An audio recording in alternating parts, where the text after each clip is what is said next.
And we're back. Hey, Sean, how's it going? Fabulous, Peter. Great. I think today we're talking about some membrane roofing. Yeah. It's kind of important. Keep the building dry, make it simple, make it easy to detail. What's your favorite type of membrane roof, if you had to say one? And I'm talking about like the type of assembly as opposed to the type of material. The configuration, not the material. Yeah. Yeah, I really like roofing as a part of the building to design. There's lots of different ways to build it up. You like roofing just in general? Yeah, I see. it's a really interesting It is. area. Like there's people I know, like tons of people I know especially in North America, Yeah, that just know roofing really, really well. sure. And those people are really fun to learn from because they know a whole bunch.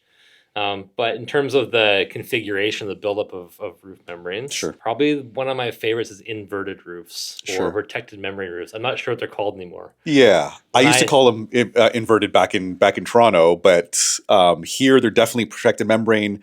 You mentioned also people might be mentioning protected membrane in Canada as well. In Yeah, the I think there's States. been a bit of a renaissance, or not a renaissance, a change of mind on the nomenclature there. Because inverted is a little bit confusing, I guess, because it's like we're not literally turning the roof upside down. Yeah, It's more just kind of putting it in a different order, yeah, an essentially. inverted roof's not a floor. Yeah, exactly. Yeah, we're not putting floors on the ceiling and kind of flipping it. Yeah. Yeah, so protected membrane is good because it's actually that's one of the reasons I really like that assembly is the membrane is protected. Protected. Yeah, it's in the name. So if you're not familiar with that assembly, you're gonna have a concrete substrate usually. You could do it over CLT or some other substrate, but usually concrete.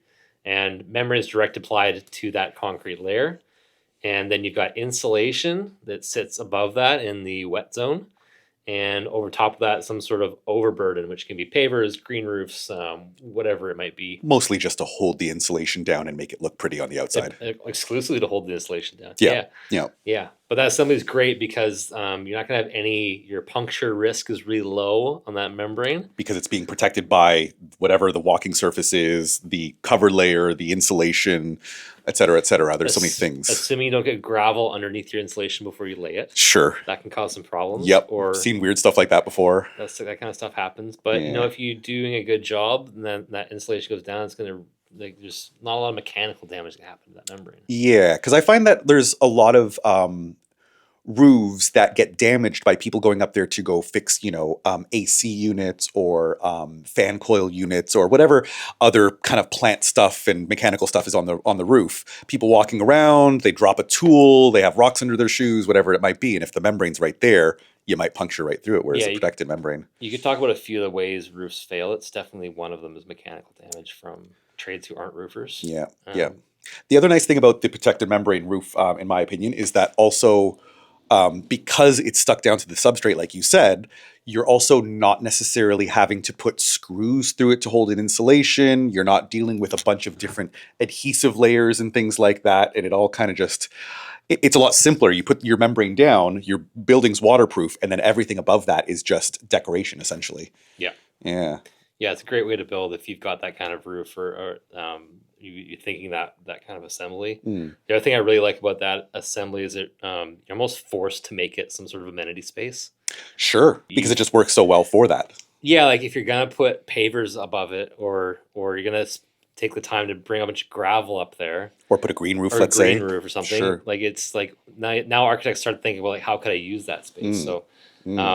Apartment I lived in Seattle had a fantastic roof space. So actually, a lot of buildings in Seattle, which are rental apartments, so everyone in there is renting. The roof of that space has a big barbecue area, a big lounge pit. The building I was in had a dog area, like a little grassy area for peas and stuff like that. Yeah, with it was sprinklered, and I remember talking to the developer. It's a brand new building I moved into, and they had to go through like a process of they put a coating on top of the bitumen roof so that the urine from dogs wouldn't damage the roof. Oh, true. The whole thing that went into it is fair. Yeah. But the long story short, the use of that roof space, bright sunny days. Oh, actually, the really cool thing with that apartment, it was over top of an area in Seattle that had the air show. Oh, cool. It was based around it. Nice. So you go up there and you see all the planes flying around and stuff like that. Yeah, Hmm. so like and they were kind of like the center point of the show was like right off our side. So we got like Blue Angels coming in on like Interesting. Just blasting by the oh, and building. you're like looking at their eyeballs. Is yeah, Interesting. it's really cool. But Yeah. Less about the roof. I don't think they were noticing the roof while they were flying past you or anything. hey, we can't assume anything. We It can't was, assume. Maybe they're roof experts. Maybe they really like that kind of I'm stuff. sure they saw that we were up there. Sure, but, sure, sure, sure, sure. Fair. But that use of roof space, I think it has been underutilized in New Zealand for sure. Yeah. And I But- feel like sometimes it's kind of just putting the too hard basket because it's just like, we're going to put a regular metal roof on the building, put a slope, put a gutter, don't really think about it. But if you're already building a concrete slab on the top of the building, why not put a membrane on top of it, put some insulation, put your green roof, pavers, whatever, and just like use it. You might as well. I know the reason it's not done here. Oh, tell me. The reason it's not done here is because no one's supplying XPS for that reason. There is a off-the-shelf attitude in New Zealand, and I do it too. It's not just Sure. but things that are on the shelf are easy to specify. Sure. Things that are special order are very difficult to specify. Sure. So you have this chicken or the egg situation where And for the record, I understand it because like a lot of people probably have been burnt before by going for some bespoke thing and then the supplier kind of falls through and they don't get their shipment and then they have to go change and blah, blah. So I get it. But okay, yeah. So there's not like an off-the-shelf package for an inverted roof or protected membrane roof, really? Or is it specifically just the you insulation? have to special order the insulation. Oh, really? Yeah. Interesting. And insulation sucks to store. It does. You can stack it, but it takes up a lot of space. Takes up a lot of space, even though it's not heavy. Yeah. Yeah. Interesting. Well, slowly but surely, if you're the reason I have that's a hypothesis I have is because we've seen this happen with warm roofs. We've seen it happen with rock wool. Is that those products and solutions didn't hard to specify for the longest very time. Very hard to specify. And then 7 years ago. Sure. 4 or 5 years ago, local suppliers started supplying them, and now it's like now it's easy to do. Yeah. so easy to do, right? Yeah. So if there's a membrane supplier watching this who wants to get into be a market leader in New Zealand on protected membrane roofs, all you gotta do is order some XPS or some XPS. Mm-hmm. I know all of your suppliers have it already. Or just be very, very good at just-in-time ordering that it comes to site right at the time, so you don't have to store it. But for each project, you're You can just in time order. Here's the thing about the on the shelf thing with New Zealand. Yeah. You can have enough stock to get someone started. And then you bring the rest in as it's needed. Yeah, that's fair. But also XPS isn't going to be in your program as a constraint. Sure. Yeah. You can do it's not critical path. Not critical path at Yeah. all. Right? Yeah. You're doing so on a protected membrane roof. You're doing the install of that insulation and overburden like when you're doing landscaping. Sure.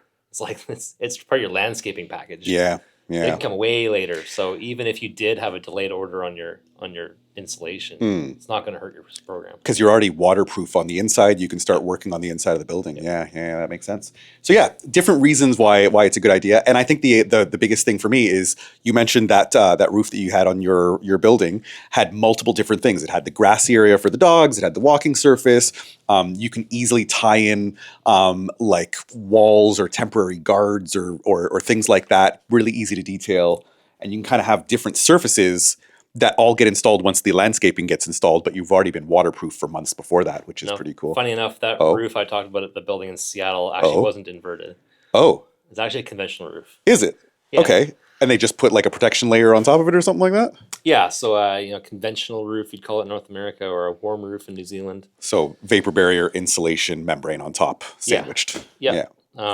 That was what that roof was built on, and then everything was on top of that. Oh, interesting. Okay, that's fair. And so I don't exactly know what the justification was for one way or the other. Who knows? But there's the use of amenities. Either one could do it. Sure. Okay, so we talked about the inverted membrane roofs or the protected membrane roofs. I almost said perverted membrane roofs for some reason. I'm not sure why I was inverted and P at the same time. Anyways, protected membrane roofs or inverted roofs. The conventional roofs, like we just mentioned, vapor barrier onto your substrate, insulation, and then some sort of membrane on top.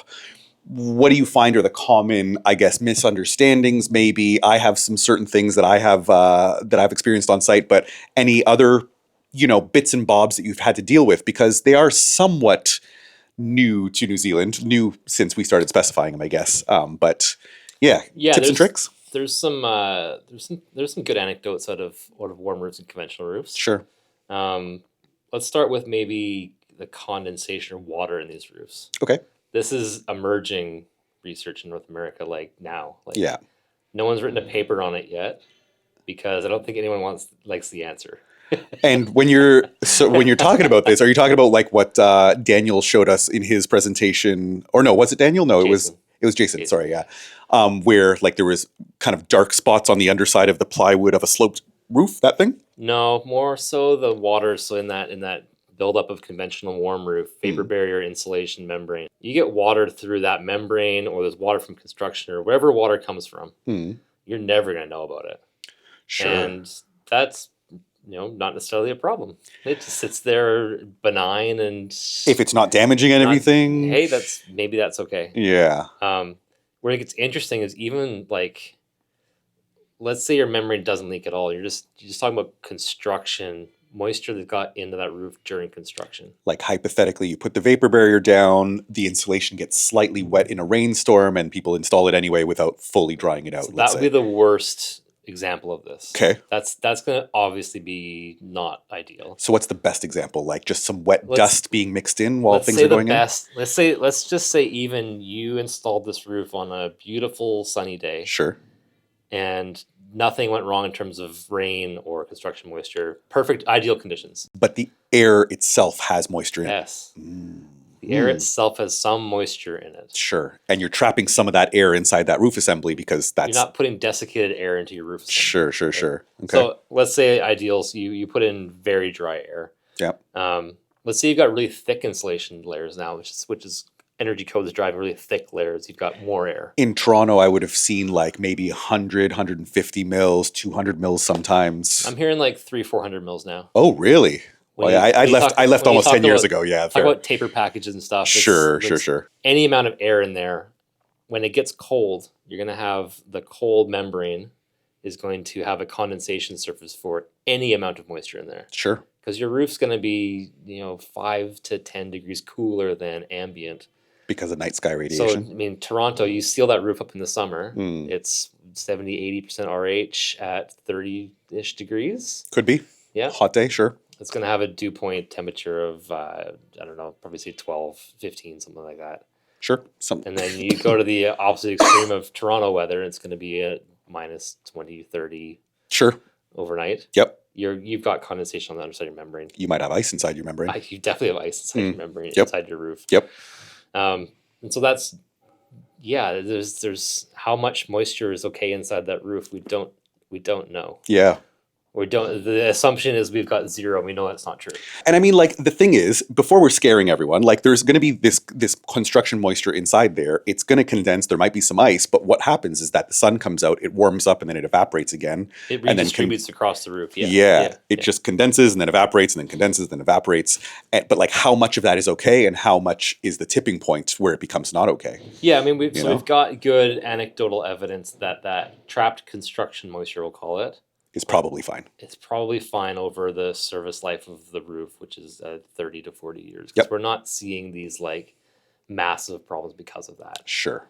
Where I think we have probably some more risk is if membrane leaks happen into that insulation layer. And in the worst case scenario, you probably got some structural failures that might come about because of that. Well, I've seen some roofs where basically half of the roof is basically a swimming pool. Mhm. There's just water surrounding that insulation. And if you do an infrared camera video or photo on a temperature that makes sense, cold outside, warm inside, you see the differences, blah, blah, blah, blah, blah. Like half the roof. And so you're thinking like a structural failure because of too much weight, because it wasn't designed for that, hypothetically? Got a good story for you. Oh, let's hear it. Didn't collapse. Okay. Collapse. Thank God. So this is a re-roof on a student housing project in UBC, probably 10 years ago. Sure. And it was a vented cold roof assembly. Water had gotten in. The roof was past its prime for sure. So we wanted to not put back the same vented roof assembly that's got, and we'll talk about what that means, the vented roof assemblies. Sure.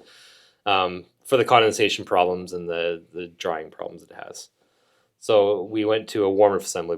We moved insulation or conventional roof assembly above the rafters and studs. Sure. And Full layer of insulation on the outside keeps yeah, everything warm. so Sounds if you good. sequence of construction here, you're deconstructing, you're pulling back the membrane off the plywood, repairing any of the damaged plywood, putting back vapor barrier, insulation, membrane on top of that. Sure. Got a nice warm new assembly Classic. over top of conventional wood framing. Sounds all about right. As it was during construction, I sort of had a second look at what happens if this roof leaks Okay. and it sits in between the vapor barrier and the membrane layer, Mhm. and nobody knows about it Hmm. for 40 years. The full lifetime yeah. of the building, let's say, or the Let's lifetime say of the roof. that now all of the space that was air is now water. Sure. The roof's not designed to hold that much water. Sure. Sure. So as it happened, I was doing the site inspection, and the vapor barrier where it came to plumbing stacks, they Yeah. hadn't sealed around that, Okay. which you would normally seal around. You should. I've seen a lot of places where they don't, but go on. Conscious decision. Yeah. Let's not seal that, Okay. so that if water got into that insulation layer, You'd see it. it actually might drain or leak somewhere, Okay. so that you wouldn't get a structural failure. This was the design that you put in? This is a was design choice? Yeah, game time decision. I love it. That's not bad. Let's just leave some little holes here. Yeah. Emergency holes. And I mean, sometimes as an engineer, you kind of have to do that because you see something, you've gone too far down a path, and it's like, this technically works, but hypothetically, if it doesn't work, how would we know? And you leave yourself a little bit of an Easter egg, I guess. Yeah. Now, Yeah. the probably the better way to do this is leak detection systems. Now Sure. come a long way in 20-ish years. Yeah. So you've now got systems where you put tracer wires inside the insulation layers, Mhm. and if your roof leaks, it'll send you an email that says, "Hey, your roof's leaking over here. You Yeah. should go fix it." It's like a permanently installed thing. And Yeah. Yeah. The That next would be good. iteration, Jason, if you're watching this, is we want something that self heals. So Ooh. we want AI to go up there with a torch, and Nanobots. nanobots, go and With little find the baby leak torches. and repair it. Maybe. Okay. Keep work on that, guys. We're gonna release it to the New Zealand market. But interesting. So yeah, like those are common things with the conventional roofs. Couple things that I wanted to discuss that I've found in New Zealand when people are shifting from a traditional cold roof, metal roof, sloped with a gutter around it, changing that to a membrane roof, either a protected membrane roof or a conventional roof, either one. A lot of designers will keep the exact same shape and layout as the old metal roof with the gutter, but just make everything membrane. And to me, like, sure, it technically makes sense, but it's not really using a membrane in its strength. You're not using it the way it's supposed to be used because you have a lot of 90-degree corners, a lot of folds, a lot of laps, a lot of this, a lot of that. And in Canada, I'm used to designing conventional worm roofs that are sloped direct to drain, and you just have enough drains all over the roof, and they are all redundant with each other. You put some overflows, blah, blah, blah. But you're sloping direct to drain. You're avoiding those 90-degree angles, makes it easier for the guys to install, and then it just gets done a little bit better. Do you find the same thing on roofs when you're trying to put in a warm roof? General rule, which applies almost always: the less complex something is, the better. Sure. So the less Yes. junctions and folds and detailing you have to do, the more likely it is it'll get done correctly. So Yeah. you want to try and limit those. Yeah. It would be very common to drain a flat roof with no gutter for sure. Yeah. Sumps we do see quite a bit in the Vancouver area. Same in Toronto sometimes, yeah. Yeah, so a Cool. sump is like where your drain is. You've got like a localized depression, which might be like a half meter by half meter, 2 foot by 2 foot kind of thing. Which is cool because it like collects the water there. If there's ponding, it's right around the drain. If Yeah. there's anything that needs to be fixed, it's just in that one location. That's pretty common. We see that a lot. Yeah. In New Zealand, we see that sump idea extended as like long troughs and very deep ones too, like 200 deep. With a very small slope on Yeah. the bottom of it, kind of. I've actually been to. I can't think of any project that was our project, but I Okay. did go to a project to scope out a proposal, Sure. and the troughs and gutters were so deep Mhm. that the structural beams had been designed around them. Oh, I've I've seen that The a rafters lot. actually crank Yep. around the gutter in the roof. So yeah, I've had a bunch of projects that are like that, and what I find is that usually we're brought in a little bit too late in the project and they're trying to fit something into something that's already been designed structurally. And so instead of redesigning the full structure, they just design, how do I fit this gutter in here? And it just makes it super complicated, a lot more expensive. And Yeah, and yeah, the structural guy's done this is a drafting mechanism, but yeah, someone's got to weld that thing together. exactly. It's a Yeah, lot of extra a cost. lot of extra cost and Yeah. complexity, and you do not need. So Yeah. So I mean, I think the sloping directed drain is a big deal. I find that the argument against it a lot of times has been noise for the drains on the inside, which to me doesn't make a lot of sense because you have toilets and showers and stuff like that, and the drains are the pipes are inside the building. It's the same noise of water. People are used to having a metal cold roof that makes a lot of noise in the rain, and then if you change it to a membrane roof, it'll be quieter, and then you might hear some water coming down the pipes. Have you heard of that's an this? insane argument. It's a little bit weird, right? I've seen the ones where we just I've heard them all, man. I've heard we them didn't all. put risers, and so we can't put these pipes. Sure, I can see that, but the noise I don't think makes a lot of sense. Noise, no, I've never heard of rain drain noise. Yeah, Because you I've had it a couple you times. can put it in a wall somewhere. It's almost always in a wall. You're gonna probably wrap it in some insulation of some Yeah. sort. And there's a gypsum board to kind of deaden the noise a little bit. So that's one argument. The other argument I've heard is just a fear of membranes in general, because I assume there was membranes that were sold previously here that people had gotten burned on. They were installed properly, but maybe they weren't vapor closed enough. Maybe they weren't detailed properly or something like that. So I find that a lot of people will either distrust a membrane just right off the bat, or want all of the gutters to be at the edge of the roof so that it doesn't leak into the building. It leaks out through the soffits, let's say. Or a visual overflow is another thing that is pretty common because people don't really maintain roofs. So the visual overflow thing, actually, I think it's a good idea. I love it. Yeah. It's like your emergency alert alarm that Yep. your drain's plugged, go Yep. fix it. I don't think it's a good replacement for roof maintenance, but I like that it exists because there is no roof maintenance. I think it's a good thing. In my career, my 15-year career, Sure. I think I've seen probably half a dozen buildings with the overflows, like full noise Oh, yeah. pumping. Oh, yeah. Not jobs that were I was by like going to by like for a service call or something. Sure. Just driving Just down walking the by, street, yeah, walking yeah. down the street or whatever, and it's just like Waterfall. this waterfall Yeah. at the top, and I'm like, cool, it's working. Yeah. And I mean, ideally, someone's looking at that and then going up the roof and then like Yeah. cleaning things out. Yeah. But I've never been on a roof and not pulled stuff out of the drains. Oh yeah. I can be that, I guess, bombastic about it. But anyways, okay, cool. So that's kind of the detailing thing. The other thing that I find that is an interesting, I guess, learning curve that we haven't quite gotten over is in Toronto, I did construction monitoring for a lot of membrane roofs, a lot of conventional membrane roofs. And what happens is usually they torch the full vapor barrier over the whole roof. That's the first step. Get the vapor barrier on, get everything dry, and then on dry days, install the insulation and your top layer of membrane. And at the end of the night, they would torch off the end, close off the end so that it's fully adhered, and then just start with insulation the next day and then torch off the end. Night seal. Night seal. Yeah. That is not really a thing here. Hope and pray seal. Like, Yeah. you put some tarps and some 4x2s down and hope for the best seal. Do you have any speculation on why? Is it the just vapor new. barrier? It's just new here. Like that. Okay. You don't have that same. That technology install has been around in North America for 40 years. There's also like a membrane roofing association in North America, as opposed to here is like a metal roofing association and not really a membrane. Yeah, there's collective. There's, Is there? If you're a New Zealand manufacturer, roofing manufacturer watching this, Yeah. you need to look at what North America has done in terms of the industry weight there they have. Working together. Yeah, there's some grassroots to that here in New Zealand, but it hasn't come to the point like in British Columbia, RCABC is like the mafia of roofs. They, but for the better, like it's the protection to building owners has been fantastic from that program. Yeah.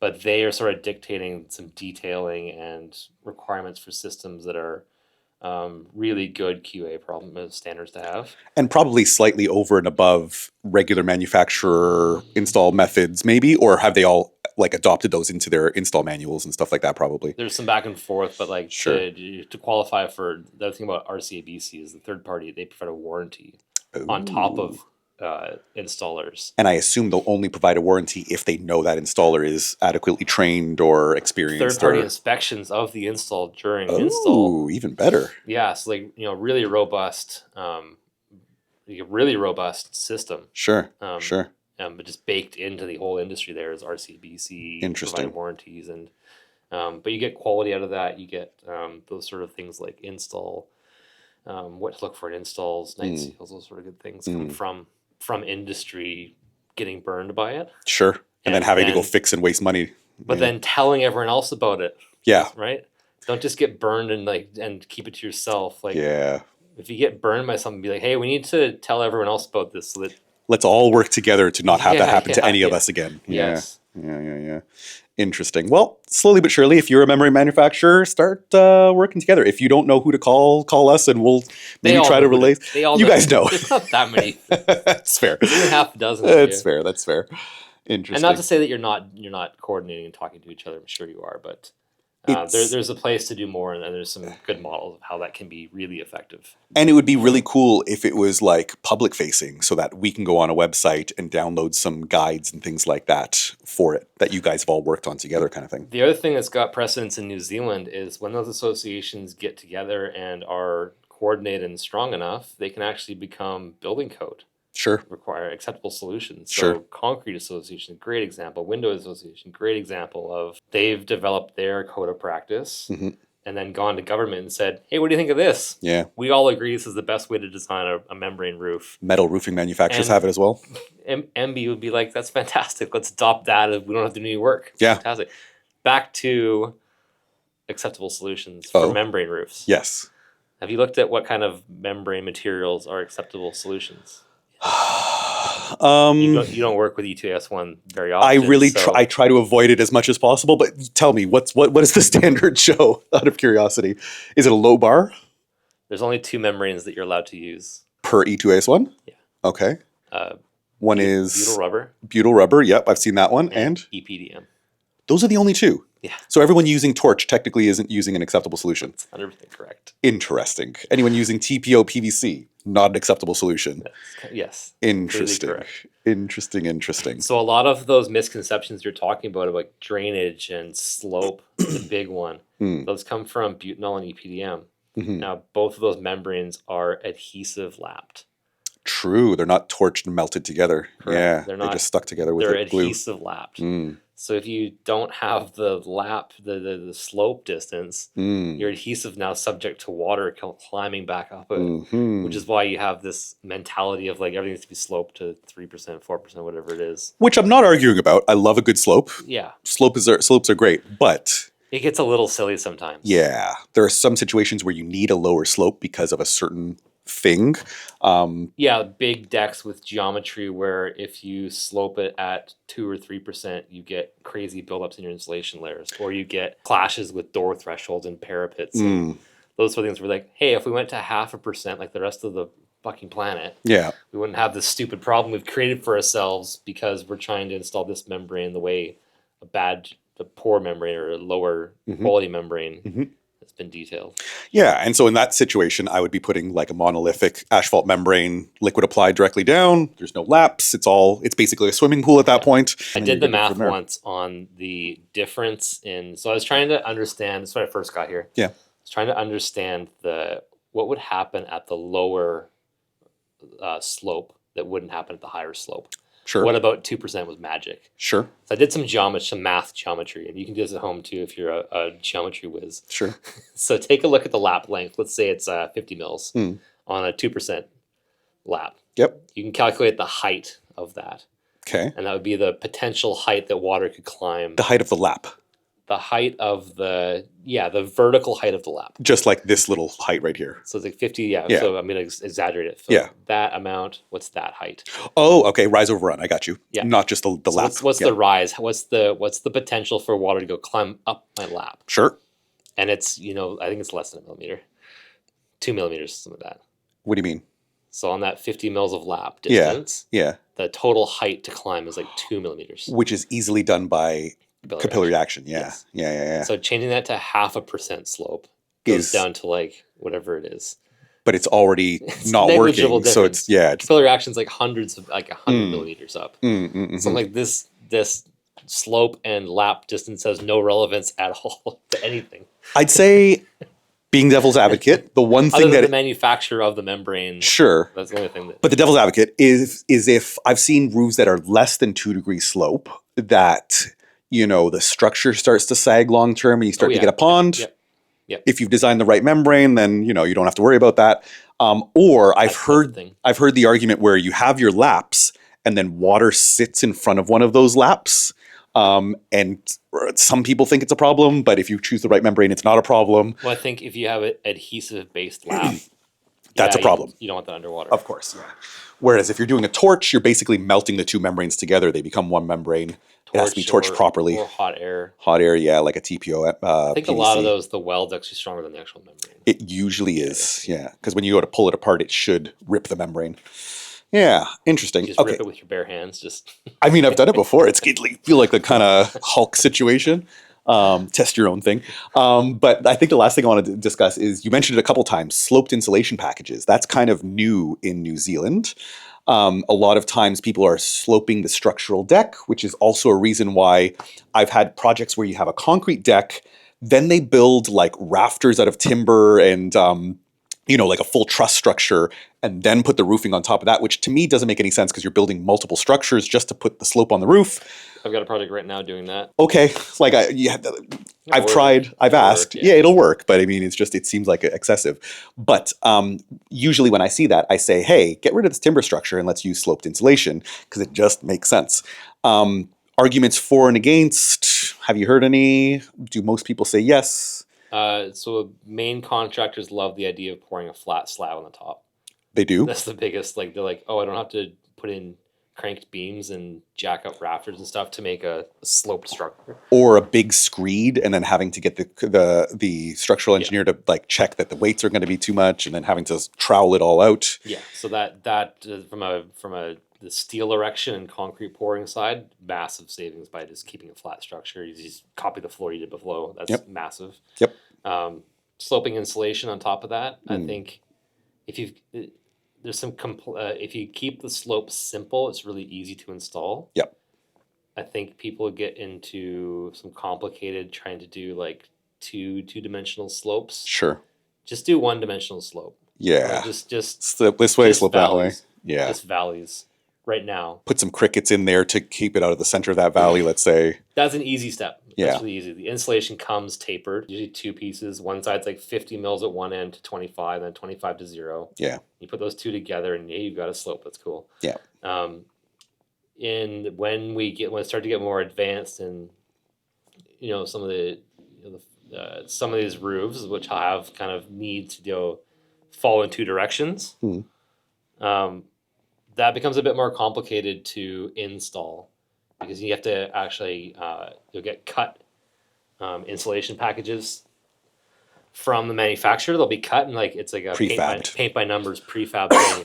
That's a bit more difficult to coordinate, and if you're not used to installing taper packages, you would probably not do well doing that. Yeah, so your first project, maybe just do one slope in one direction and then work your way up from there once you've kind of seen how it all works. If you're gonna do falls in two directions and custom taper packages, do something small first. Don't jump into big projects. What I've also found is that smaller areas are easier for those sloped packages, whereas if you have a building that has a really wide roof and you're trying to slope it from the center all the way out to gutters at the end, sloped insulation is not going to make sense for you because you're going to have 2 meters of insulation on one side and 50 mils on the other side. And it's just, That's where you got to look at your drain layouts and stuff. Correct. Spread them around the roof as opposed to putting them on the edges. That's like a really early conversation to happen because you need to coordinate your drain locations with risers and that's happening in the resource consent stage. Yeah. Where are these things laid out? Where can we put drains? What does that mean to the structured timber package? To be honest, if you're an architect and you're getting towards that resource consent stage and you're kind of wondering about sloping of roofs and whether or not the peak of the roof is going through, vertical boundaries and things like that, At that point, you can talk to a membrane manufacturer supplier, and a lot of them will give you free advice on how to slope the roof and where to put the drains to make it something that makes sense and will be cost effective. I'm pretty sure taper packages are automated. Yeah. You just say, here's the roof plan, here's where my drains are, Yep. and it goes, Yep. and it's like a shop drawing. Yep. So if Sends you a package. if you have a plan view already at resource consent, you send that to the membrane person. They'll plug it into their computer and then just give you an answer for free. So maybe that's the option. But then, if you need more questions, you can always talk to us and we'll give some advice. I think it's becoming more popular. I think, Yeah. like I said, that flat structure on the top is a game changer in terms of time and savings. Sure. And once you put that top concrete layer down or the top roof level down, vapor barrier, you've got basically water protection for the rest of the building. You can keep working. And I think the other key thing is that you're getting rid of that screed, which takes time. Takes time to both spread it out and also wait for it to dry, adds weight. Sometimes it's a lot quicker and easier just to put a sloped insulation in.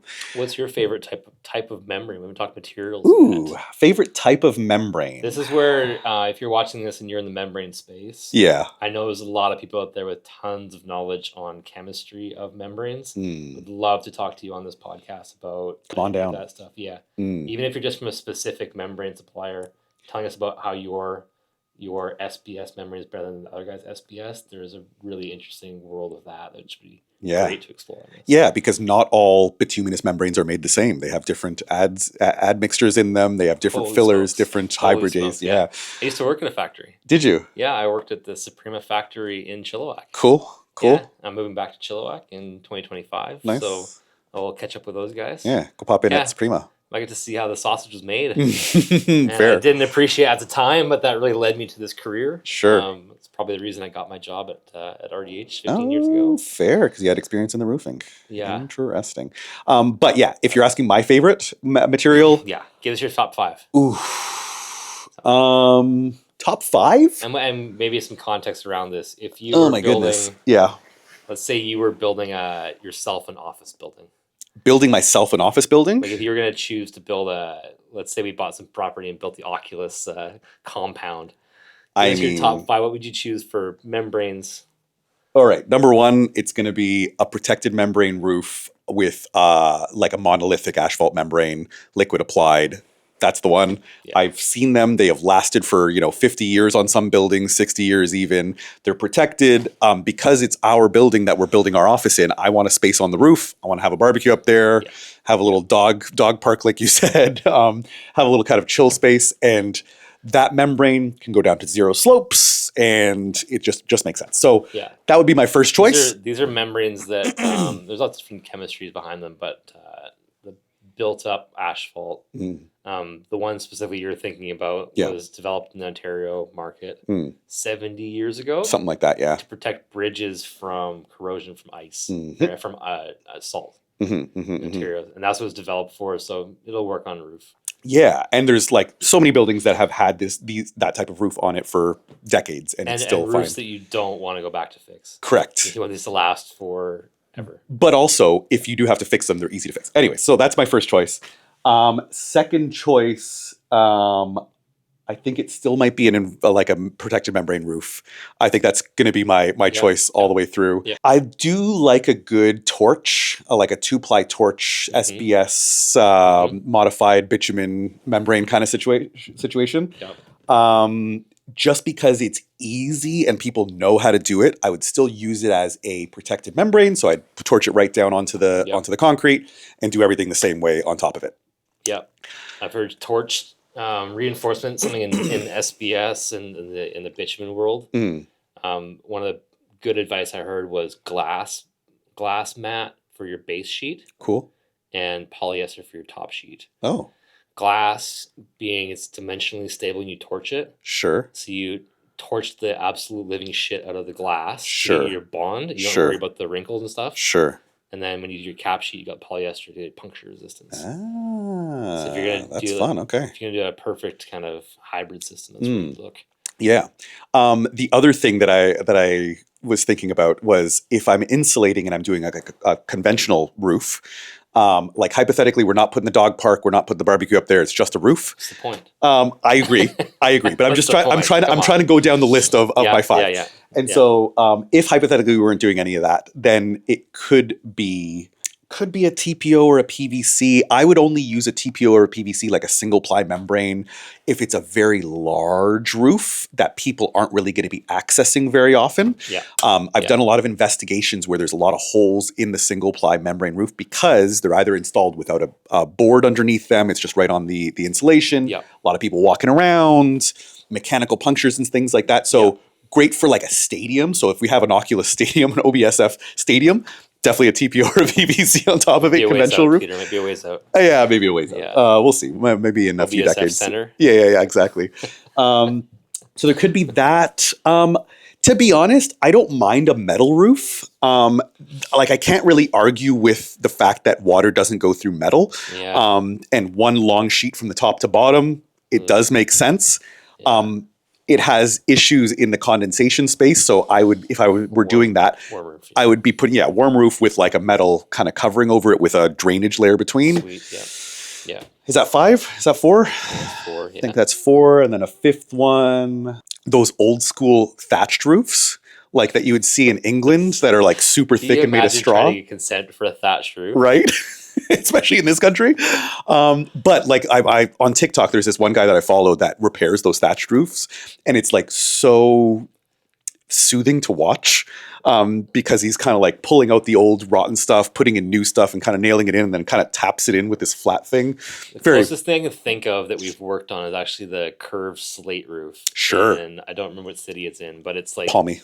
Is it in Palmy? I think so. Yeah, it's 3-dimensionally curving. I'm sure it'll win an award for something. Yeah, it looks like a UFO on the top and it has all these slate tiles on it. It's an awesome house, but Yeah. as a roof, it is an absolute nightmare to detail and design. If I'm okay, I said metal roof. If it's a warm roof, but if I'm going with a cold roof and I'm like gun to my head, have to go with a cold roof on a building. That's a bad day. I don't want to do it. It's a bad day. But hypothetically, if I had to, I do like tiles, like concrete, terracotta or concrete, either one. You'd go terracotta. Yeah, just because Italian, got to go terracotta. But concrete tiles are great too. But the fact that you have lots of airflow between the tiles keeps things a little bit better than other things. And I don't know, it's slightly better than a metal roof in my opinion.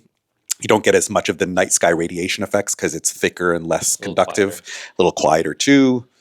Brick and tile houses tend to, I see them, they look like they're lasting a long time, whereas the metal ones start to rust and corrode a little bit. So is that 5? Yeah. Is that enough? 5, yeah. Yeah. Those are Cool. pretty good. Yeah, pretty much agree with those. Yeah. The difference between a hot applied asphalt membrane and a protective membrane assembly and torch applied are pretty much moot point. As long as they're doing the install properly. Yeah, I mean with the monolithic hot applied, you don't have any laps or seams, so it's like almost nothing can go wrong. Yeah. And it's like the membrane's like still squishy, so you can almost like self heal almost. Supposedly it does. Yeah. But also you can just scrape out a little bit of it, put some more liquid applied, and you're done. That's your patch. And Now let's say I'll put you on the spot here. We're gonna design this building with mass timber, and it's a CLT deck that we want. CLT top floor. What's the building gonna look like? With the inverted roof still. Does the CLT have to be flat? We've got projects like this. We do. Yeah. Flat? It doesn't have to be. No. If I could put a big slope on it, that's my first step. How much is big slope? I'd say in and around the 10-degree range, ideally. That much. Maybe over 5, let's say, just so that water is absolutely definitely sloping out of that. Hypothetically, if it gets through the roof, it's definitely going off the edge. Before it gets to the CLT. Yeah. But if hypothetically it's got to be flat, and if we're doing a protected membrane roof, I would probably be installing sensors into it. It just makes sense to me because so many things can go wrong with a roof and you just won't notice until that CLT has absorbed a swimming pool's worth of water. And that's just not really good. So yeah. We're looking at some stuff where we're looking at, we have this assembly in a lot of projects right now in design. We're seeing a lot more mass timber buildings with structural decks. They want to put living space above it. We're looking at a couple options of putting on top of the CLT, putting batten layer and then plywood and leak detection in that space between. Oh, so if any water gets past the plywood, you see it with the sensors. So like vapor barrier down, batten plywood. Yeah. So that, you've got sort of a space in there that's going to be sacrificial, I guess. Okay, interesting. So you have vapor barrier, then the battens, and then the plywood. something like that. Interesting. Okay, cool. That could work. As an idea.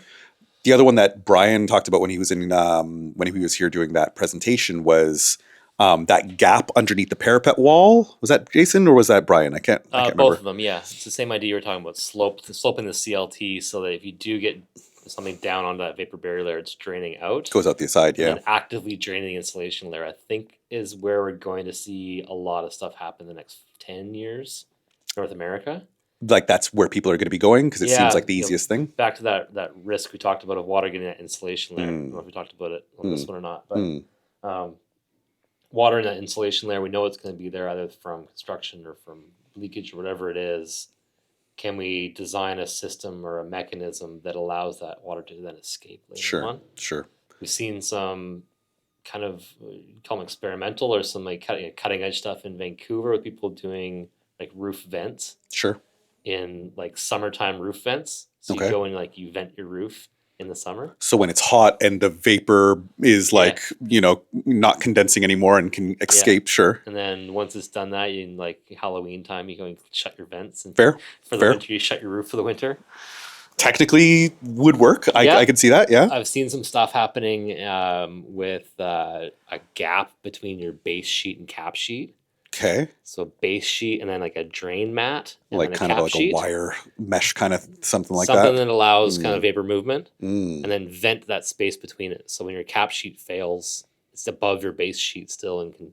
Water drains out and then airflow dries it out. Yeah, there's some stuff, I think, in development that we're going to see some systems like that start to come to market. And I think that'll be, pretty cool. Yeah. I don't see a technical reason those couldn't work just as well. They just have to be designed properly as with anything. You just got to make sure it all works. Those are in R&D phase. Yeah. Interesting. Yeah, so I think that's sort of the kind of the forefront. I think leak detection is here to stay. I personally, if any CLT building I would be building, I'd be putting some leak detection if there's any flat surfaces. Yeah. Just in case. Yeah. Just in case. It's cheap insurance. Yeah, we're mandating. We're suggesting that to a lot of clients who are seeing the value in that. Yeah. We don't ever insist on something, but where clients see the value, they're definitely adopting that. Cost benefit. Yeah. So like, what do you think? I already saw an EIFS system being advertised with timber. Is this the straw houses? No, this is like, so like it's similar to that, but this is a product that I saw, like they have a whole website and I think they were trying to get into one of our projects, and it was like an externally insulated system that instead of using rock wool or mineral fiber, they were using some sort of timber fiber insulation. And to me, I don't know, man. So in a wall, if it can work, rain screen wall cavity. Sure. I see how I understand how it works. I am skeptical about the fire resistance, and so I need to see some testing or something like that. But technically, for water and stuff like that, yes, you can make it work. Yeah, I can see that. Wood fiber, we're seeing like mycelium products. Interesting. Coming around like mycelium. Yeah. Are we not worried about turning into zombies because of spores and things like that? Isn't there a whole like TV show about that? So you grow that. I don't know all the technology, but you grow the mycelium, and then like you kill it, and then the like skeletons are left behind, which create a matrix. Bubbly structures, essentially. Yeah. Okay. Interesting. Those can't get wet, guys. Like, I don't care how much you think. Yeah. I don't care how much you've tested it in the lab. Like, do not get organic materials wet. It's a very good rule of thumb. Generally. So in a warm roof assembly, conventional assembly, seems like a bigger risk than necessary, in my opinion. Yeah, like you could do it. Yeah.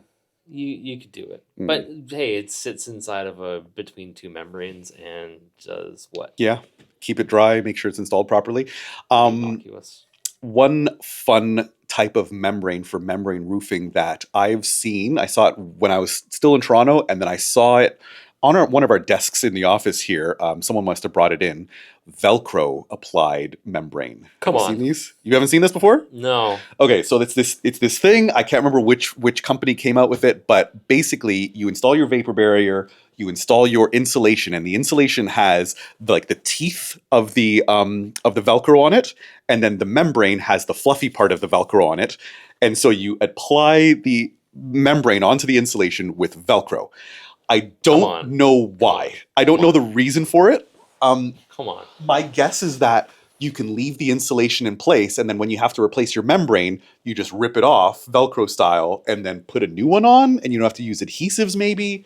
I can also see it being good for places where um, super sensitive people don't want to smell the smells of the adhesives, let's say, or the torch or No, whatever it that's might not a be. thing anymore. VOCs are gone. I agree with Yeah. you completely, but like I don't understand why they would have a Velcro. I don't like if you sell that, That's yeah. Oh yeah. tell us Yeah, yeah, why. yeah. What is it for? What is the I reason? don't hate it. I don't either. Yeah, I don't really see the purpose yet. it's instead of adhesive, Yeah, but you're adhering the Velcro to the insulation anyway. somehow, yeah. I guess like it gets done in the factory, so you're not using adhesives on site or something like that. I still don't see the like, and I also ask them if you're replacing the membrane, um, does it damage the insulation? You have to replace that, and they're like, well, we can't give you a full warranty unless you replace everything. So that's when I start to not really understand how it works out. See, But I thought you were going to talk about fleece back membranes. I mean, technically, it is fleece backed, but what's the fleece back that you're talking about? Not the Velcro one. So with a couple different membranes, you can get a version which has it leaves like a matrix of mesh on the bottom, Sure, fleece on the bottom, sure. and the theory goes that when you put adhesive down, Hmm. it'll soak into the fibers better, and so you Oh, get like better saturation of the adhesive. that's what it's for? I'm pretty sure that's what it's for. The Okay, And that I think the theory works. The uplift tests are all pretty similar. The sure. problem is Yeah, at each lap, yeah. you've got a lap and a lap. And on this side of the lap, you've got basically exposed fleece, Aha. which the water's going to migrate underneath the fleece into your roof. So what you see is called cut edge sealant, Yeah.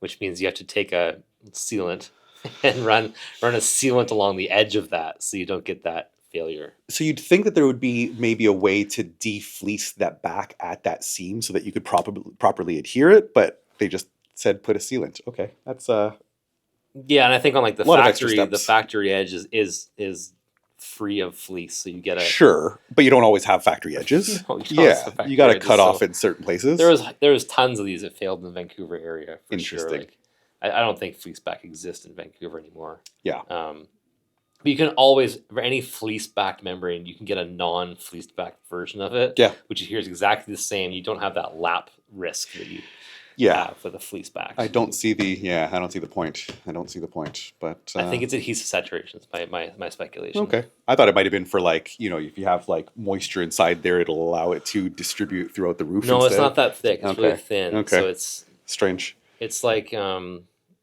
so if you tried to put down a pool of adhesive with a non-fleecy backed, you press them together, It'll squish out. your thickness of adhesive left is gonna be that. Okay. But Okay. it's providing like a spacer. I hear it. Yeah. be- Okay. Sure. Yeah, I get the theory. Me too. And I think on the right application we don't have any detailing. Sure. I think these membranes have non-fleecy backed for detailing. For That's corners what and penetrations and things. Yeah. Fair. But Okay. why bother? Seems like extra. Or is your roofer doing the roof? Is Friday afternoon ran out of the non fleecy back stuff? Yeah. He's gonna grab whatever's there and Yeah. slap it together. Interesting. All right. Well, I think that's about all the membrane stuff. Any other? No, things? we covered a lot there on Yeah. roofs. I think membranes not something to be scared of. There's lots of research on it. Yeah. There's a whole world out there, and there's probably a whole world of people watching this who know more than we do about roofs, and maybe that's all you know, and you know very, very lot about roofs. Love to hear from you. Yeah. Drop us in the comments, send us an email, however you want to get a hold of us Yeah. in the Vancouver area or New Zealand area. Mhm. Love to have you on. Love to have a chat, learn more, And share what you know. And if we said anything wrong, please tell us that we're wrong. Like we'd love to. Oh, I fully expect we said something wrong. Yeah. So Yeah, like, we're not- correct us, please. We're not precious about that. Yeah. Drop it in the comments. You don't have to be angry about it in the comments. Yeah. Be nice. Like we're all learning. But here's the thing: if you are going to correct us, Yeah. fact check us, would love if you could drop the source of that as well. Evidence, please. Yeah. What's and not a standard? Show us a study or a case study or a white paper or A test. a test, something. or show us some sort of firsthand scientific evidence of Yeah. that. And those are the kind of things we're looking for. And hopefully through this podcast and doing this, we find more of that good information, which instead of having to scour the depths of the internet. We just we can find people that actually done it and They've already done say, it, yeah. actually no, I did that research and They've already say, done it, yeah. actually no, I did that research and here it is. So Awesome. Yeah. So get in the comments and we'll see you again next time.